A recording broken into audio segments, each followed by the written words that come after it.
Hi, I'm Dr. Audrey Todd, founder and CEO of Food for Good Thought, a gluten-free bakery located in Columbus, Ohio. And today we're going to be showing you how to make our delicious gluten-free pizza crust made with garbanzo bean flour with a hint of rosemary. First, what you'll want to have ready are all the ingredients that you're going to add. You will want 2 tablespoons of active dry yeast, and it's okay if you don't have that total amount.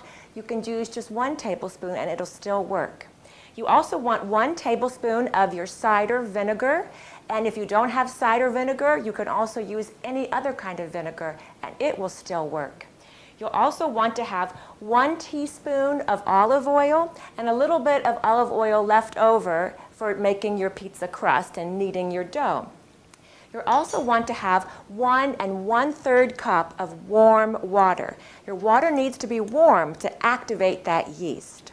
We use an electric mixer, but if you don't have an electric mixer at home, you can just use a large spoon or you can use your clean hands. We like to use our clean hands and not a spoon if we don't use our mixer because the dough can be fairly sticky. Now, because we are in a commercial kitchen, we like to put on gloves, and you can get kitchen gloves very easily at your local grocery store, and if not, you don't even need to have gloves. Just make sure your hands are clean, but the dough can get sticky, and so gloves are easier for us. So what you'll want to do is you place the contents of your bag in the bowl.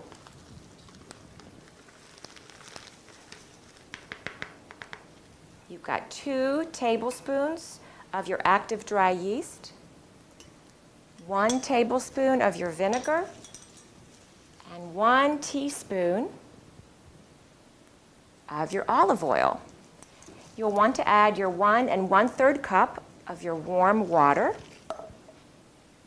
And then when you start to mix it, you'll want to make certain that there are no chunks or no lumps in your flour. You want it thoroughly mixed and integrated quite well. And if you're using your hands, you can just work through that dough with your fingers and get everything mixed.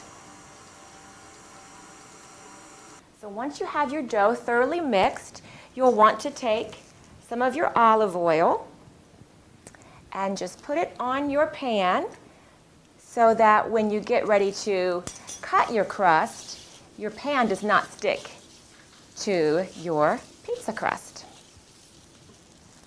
And then you'll want to get all of your crust out and put it on the middle of your pizza pan in a nice ball.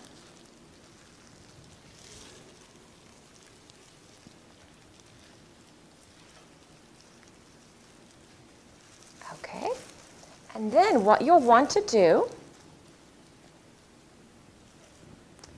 is put a little bit more olive oil on the top of the dough, and then you want to set it aside for 10 minutes so the dough will rise. Now, if you're in a hurry and you don't have time to set it aside for 10 minutes, it will still work.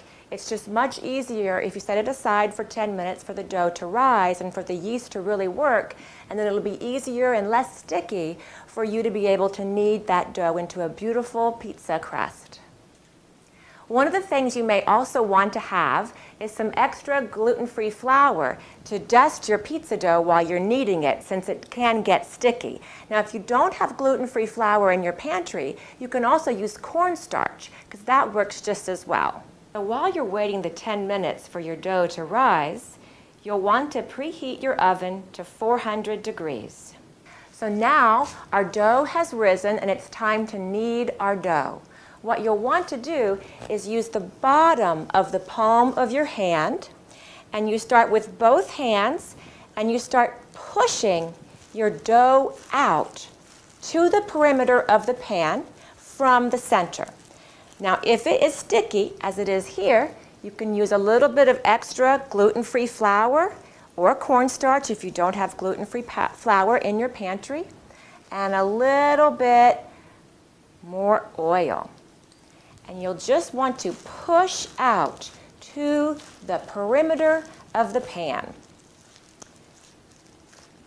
pushing out from the center.